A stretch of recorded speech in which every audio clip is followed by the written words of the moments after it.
Sallallahu ala Muhammad.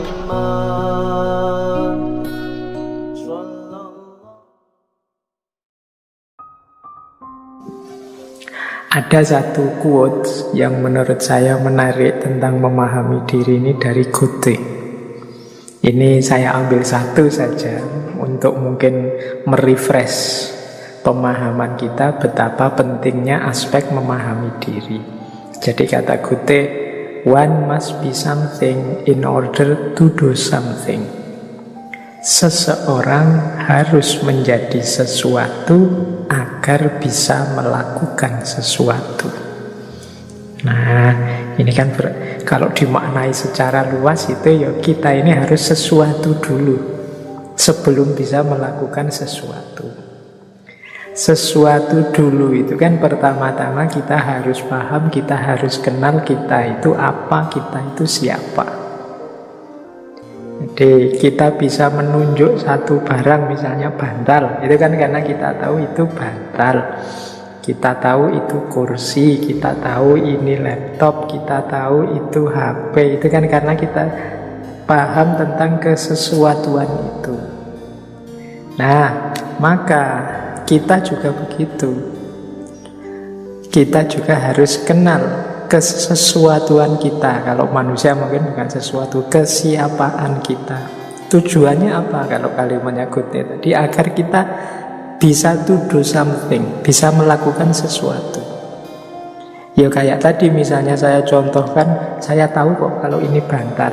Ketika saya tahu bantal kan, terus saya ngerti benar bagaimana barang ini saya manfaatkan. Mungkin untuk alas tidur atau alas duduk, untuk bersandar. Karena aku paham gunanya barang ini.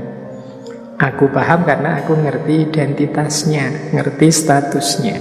Nah, itu namanya be something, kita tahu kesesuatuannya. Nah, kita juga begitu.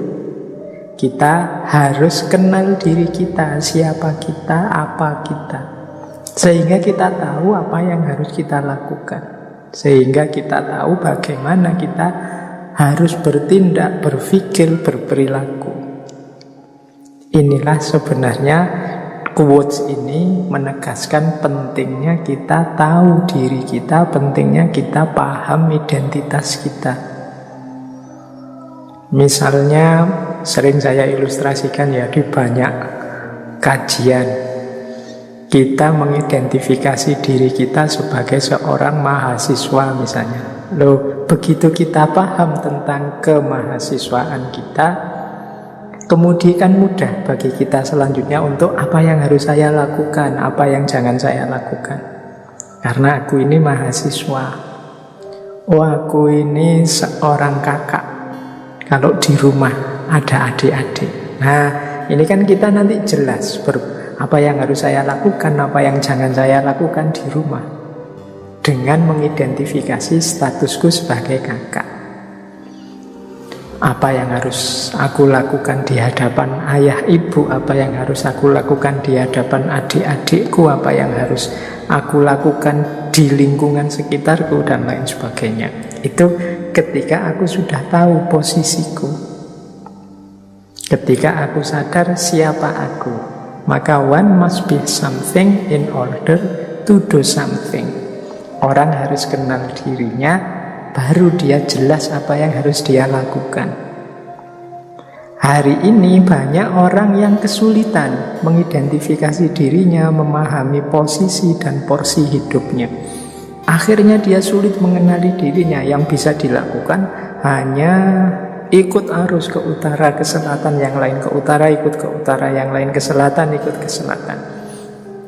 Tidak punya pendirian, tidak punya patokan, aku ini siapa, maka yang harus aku lakukan apa. Sehingga kadang-kadang, ini nyuwun sewu, kadang-kadang ada orang itu yang makomnya masih murid tapi gayanya kayak guru. Makomnya masih awam tapi gayanya kayak orang alim. Atau sebaliknya, harusnya dia orang pinter, orang alim, tapi kok gayanya kayak orang tidak tahu apa-apa, tidak peduli kiri kanan dan lain sebagainya. Padahal dia harusnya yang memberi petunjuk pada umatnya dan lain sebagainya. Ini menurut saya pentingnya orang sadar dan paham dirinya. Dengan kita kenali diri kita, kita pahami identitas kita, di sanalah jelas bagi kita selanjutnya apa yang harus kita lakukan dan apa yang jangan kita lakukan. Mana yang wajib jadi tanggung jawab kita dan mana yang ini tidak seharusnya saya lakukan. Nah, oke. Kalau teman-teman nanti bekerja di perusahaan, di lembaga, di organisasi apapun, itu kan juga harus jelas. Ini saya posisinya apa, tugasku apa.